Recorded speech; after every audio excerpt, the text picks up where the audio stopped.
The phone rang at exactly 7:12 on a cool Thursday morning, just as I poured the first cup of coffee. I glanced at the screen before answering. My son, Caleb.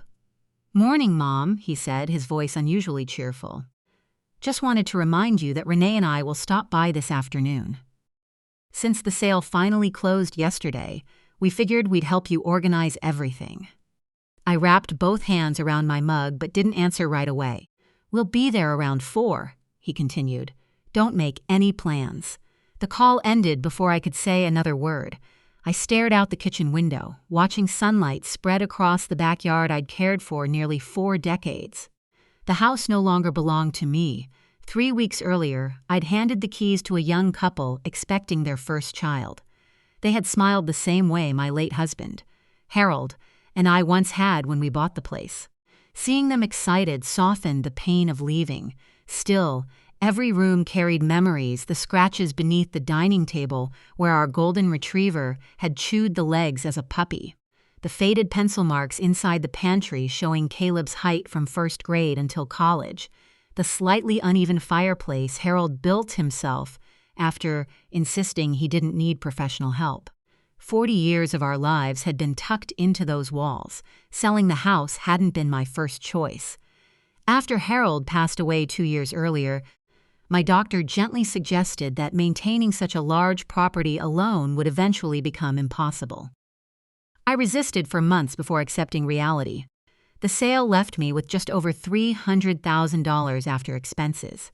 Combined with Harold's untouched insurance policy and my retirement savings, it was more money than I'd ever managed alone.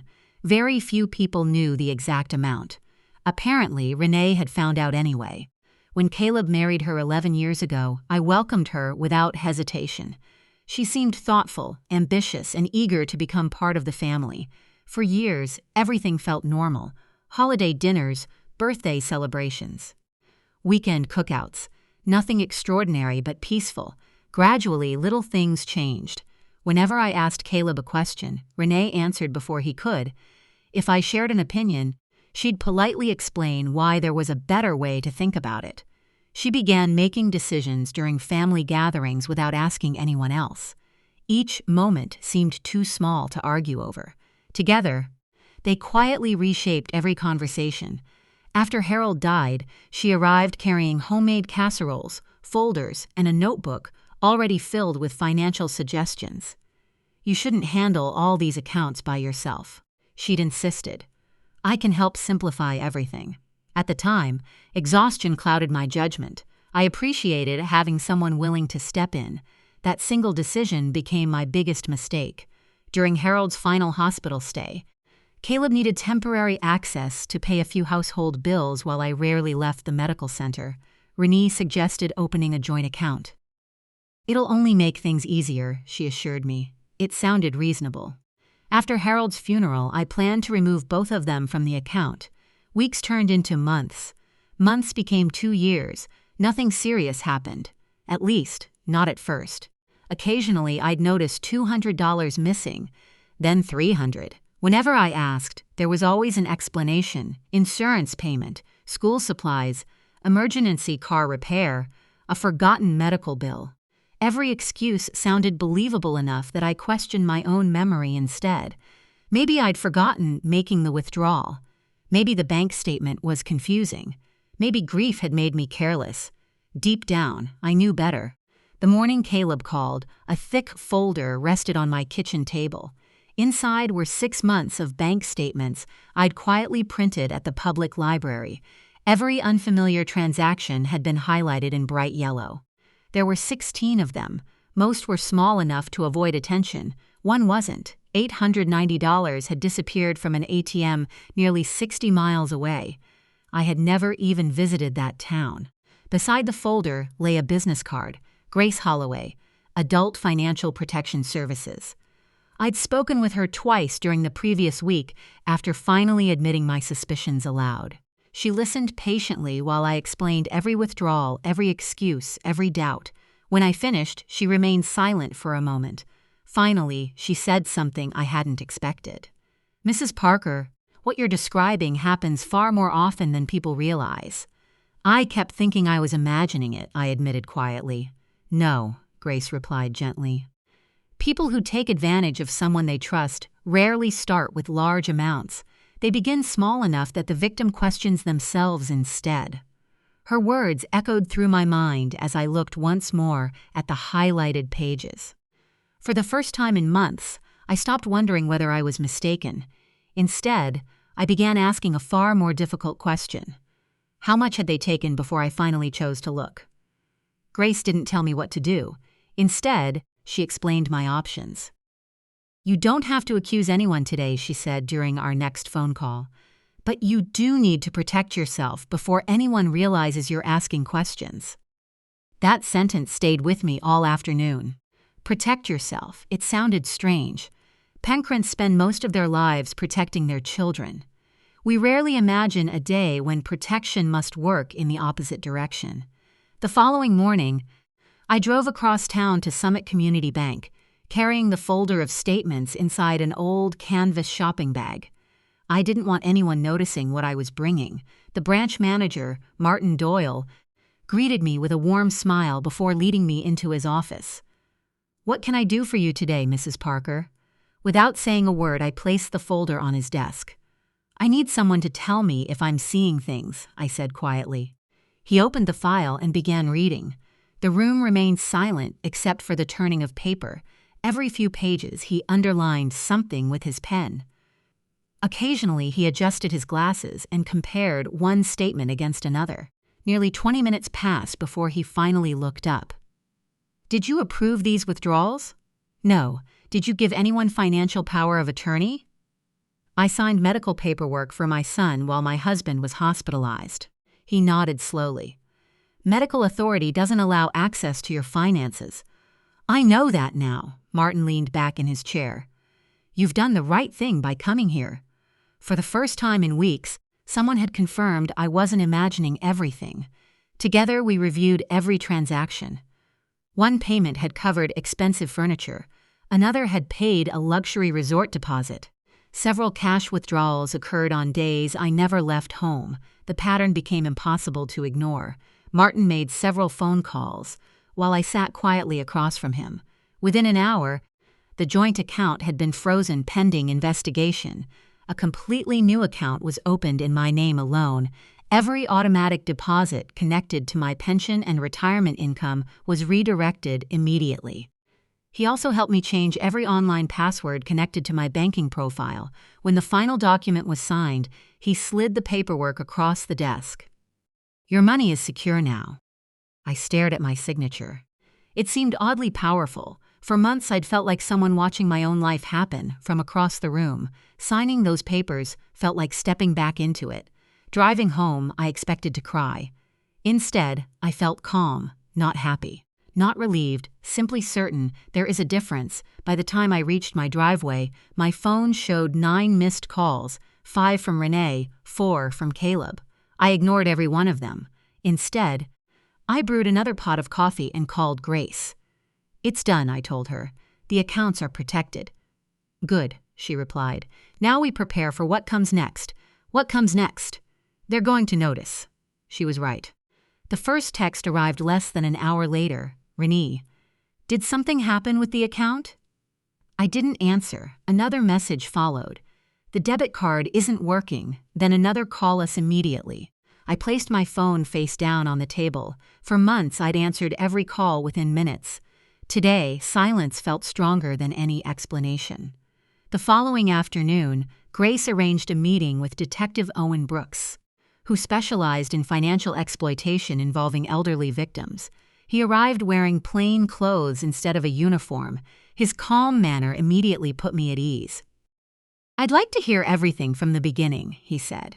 For nearly 2 hours, I described every detail: Harold's illness, the joint account, the gradual withdrawals, the excuses, the sale of my house, the phone call from Caleb.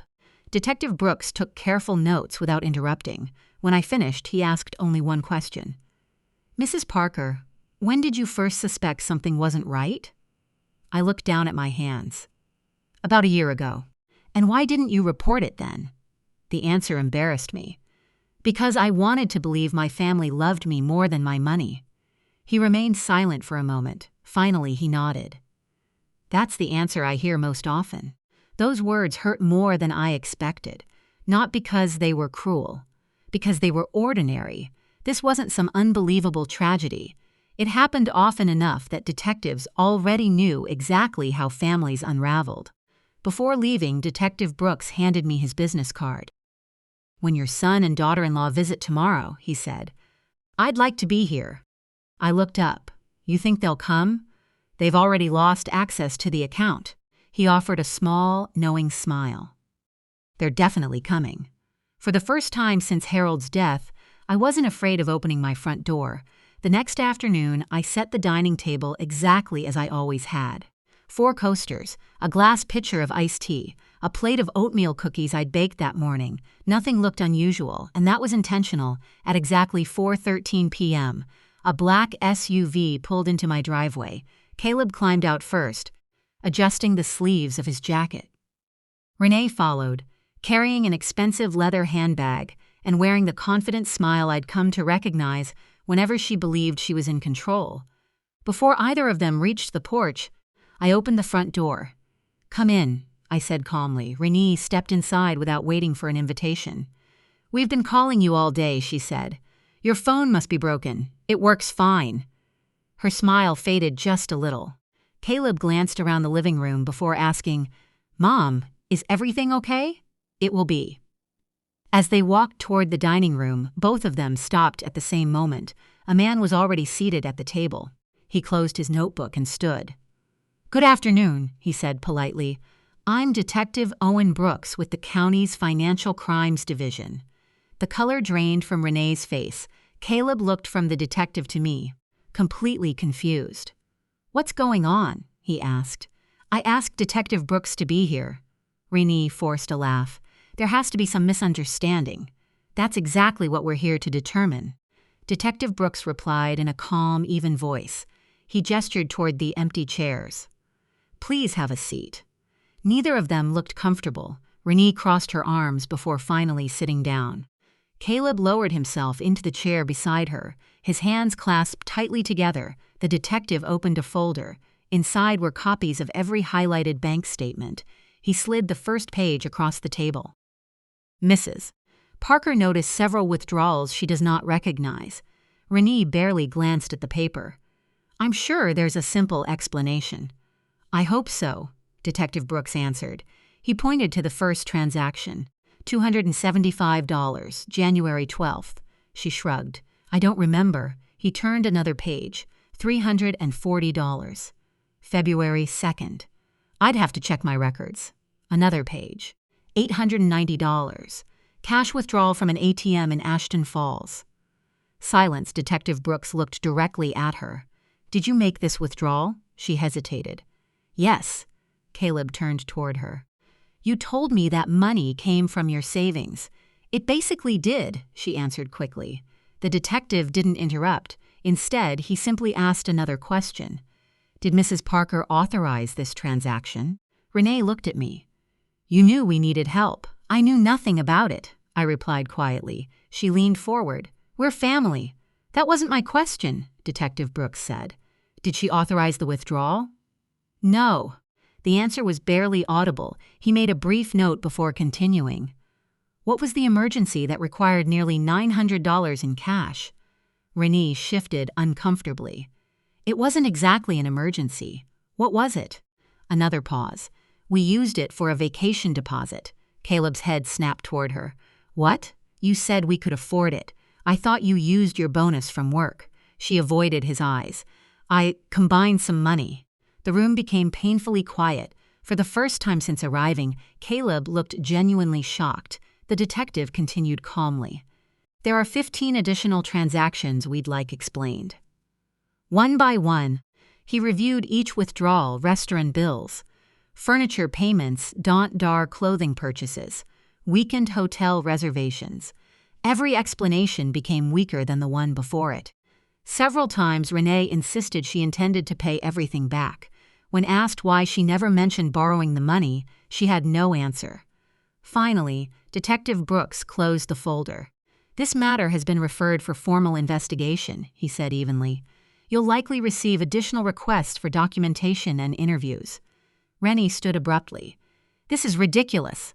"No," I said softly. "It should have happened much sooner." She stared at me as though seeing a stranger. "I've treated you like my own mother. You treated my bank account like your own." Neither of us spoke after that. Caleb slowly stood from his chair. His shoulders were slumped. He looked older than he had just an hour earlier. "Mom," he struggled to find the words. I honestly didn't know. I searched his face for years. I would have accepted those words without question. Now I wasn't certain. Maybe he hadn't known every detail. Maybe he'd chosen not to ask. Sometimes those things aren't very different. Detective Brooks handed him a business card. "If you remember anything that may help clarify the financial activity, contact me." Caleb accepted the card without speaking. Renee walked toward the front door without saying goodbye. Caleb lingered for a moment. "I'm sorry," he whispered. I wanted to believe him. I truly did, but trust isn't repaired by a single sentence. It is rebuilt through choices. And that work had only just begun. I opened the front door. Neither of us hugged. Neither of us reached for the other. I simply watched them walk down the driveway together until the SUV disappeared around the corner. Then I quietly locked the door. For the first time in years, both locks. The house felt unusually quiet after Caleb and Renee left. I carried the empty glasses to the sink, rinsed each one, and placed them carefully in the drying rack. The simple routine steadied my thoughts. For months, I'd imagined this confrontation ending with shouting or tears. Instead, it had ended with silence. Detective Owen Brooks remained for another 15 minutes, finishing his notes. "You handled that exceptionally well," he said as he closed his notebook. "I didn't feel exceptional. You don't have to. You just have to keep making good decisions." I smiled faintly. "I've spent too much time making the wrong ones." He shook his head. "No, you trusted people you loved. Those aren't the same thing." After he left, I locked the front door once again before sitting beside the living room window. The evening sun stretched across the yard, illuminating the flower beds Harold and I had planted years ago. They needed weeding, but for the first time in months, I actually wanted to do it. The following Monday, I met with an attorney recommended by Grace Holloway. His name was Daniel Mercer, a soft-spoken lawyer whose office occupied the second floor of a restored brick building downtown. He listened without interrupting while I explained everything from the joint account to Detective Brooks' visit. When I finished, he folded his hands together. "You acted before the damage became irreversible. I wish I'd acted sooner. Most people say that." He reviewed every financial document I had brought. My retirement accounts, insurance policies, the proceeds from selling my home, Harold's investment portfolio. Then he looked directly at me. "Who do you want these assets to benefit?" It seemed like a simple question. Instead, it left me staring at the table. For years, I'd assumed everything would naturally pass to Caleb. Now I wasn't so sure. After a long silence, I answered honestly. "I want my wishes respected." Daniel nodded. "Then let's make sure they're written clearly." Over the next 2 hours, we updated everything. I created a new will. Every beneficiary designation was reviewed. A revocable living trust was established to protect my savings and prevent unauthorized access. No one, not even family, would be able to make financial decisions without my explicit written consent. When the final document was signed, Daniel placed the folder in front of me. "These papers don't punish anyone," he said. "They simply protect you." As I drove home, those words stayed with me. Protection, not revenge. There was a difference. A week passed without hearing from Caleb. Then, on a rainy Tuesday evening, my phone buzzed. "Caleb, can we talk?" I read the message several times before setting the phone aside. An hour later, another arrived. I didn't know everything. Still, I didn't answer. Some conversations require more than apologies. They require truth. Saturday morning brought a welcome distraction. My 10-year-old granddaughter, Lily, arrived carrying a sketchbook nearly as large as she was. Unlike the tension surrounding Caleb, time with Lily always felt uncomplicated. She spread colored pencils across my kitchen table. "Grandma," she said, "I drew something for you." She turned the page. It showed a little white cottage surrounded by bright orange flowers. In the front yard stood two smiling people holding hands. One had silver hair. The other wore Harold's familiar brown hat. "It's Grandpa," she said proudly. "And that's you." I felt my throat tighten. "It's beautiful." I remembered the flowers Grandpa liked. "So did you." She smiled. "Mom says flowers always come back." I looked out the window toward the small garden beside the porch.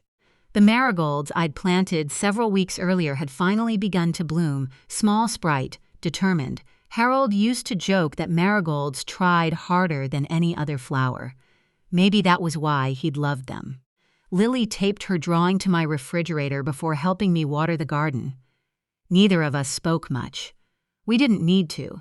Sometimes healing happens quietly, not through dramatic speeches, not through courtroom victories, but through ordinary mornings, coffee shared with someone who loves you. A child's drawing taped to the refrigerator, fresh flowers reaching toward the sun. That evening, I noticed Caleb had called 3 more times. I didn't return the calls, not because I hated him, because I finally understood something I'd ignored for too long. Forgiveness may begin with love. But rebuilding trust begins with accountability. And that was a journey Caleb would have to choose for himself. As for me, for the first time since Harold's passing, I finally felt like I was choosing myself. Summer settled in quietly. The marigolds along my porch had grown into bright clusters of orange and gold, filling the flower beds Harold once cared for. Every morning, I carried a mug of coffee outside and spent a few minutes watering them before the day grew warm. It became my favorite part of the day. Life finally felt steady again. The investigation continued in the background. Detective Owen Brooks called occasionally to ask a few follow-up questions, and attorney Daniel Mercer kept me informed whenever another document needed my signature. Everything moved slowly, but I no longer measured my peace by how quickly the case progressed. One Friday afternoon, Martin Doyle from Summit Community Bank called. "I wanted to let you know the review has officially concluded," he said. "Your accounts are fully secured, and all unauthorized activity has been documented for the investigation." "Thank you," I replied. "There isn't anything else you need from me?" "No, Mrs. Parker," he said warmly. "I think you've taken care of everything."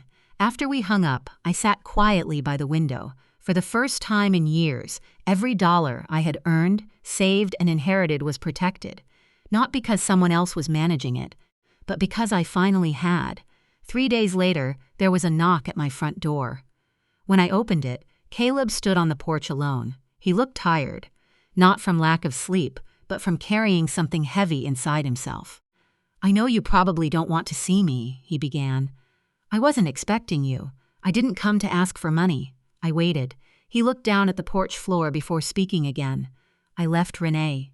The words surprised me, but I kept my expression calm. When Detective Brooks showed me the statements, I didn't want to believe them. I kept telling myself there had to be an explanation. He paused. There wasn't. I stepped aside. "You can come in." We sat across from each other at the kitchen table where so many difficult conversations had taken place over the years. For a long moment, neither of us spoke. Finally, Caleb reached into his jacket and placed an envelope on the table. Inside was a cashier's check. "I sold my motorcycle," he said quietly. "It's not everything that was taken, but it's a start." I looked at the check without touching it. "You don't owe me because you're my son." He nodded slowly. "I owe you because I failed you." Those words carried more weight than any apology he had offered before. "I should have asked questions," he continued. "Instead, I chose the easier path. Every time Renee said the money was yours to share, I believed her because believing her meant I didn't have to face the truth." Tears filled his eyes. "I betrayed your trust, Mom." I reached across the table and gently placed my hand over his. "I can't pretend none of this happened. I know, I can't rebuild trust in one afternoon. I know that too.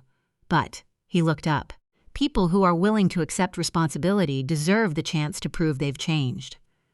For the first time that day, a faint smile crossed his face. "I'll earn it. I hope you do." We talked for nearly 2 hours.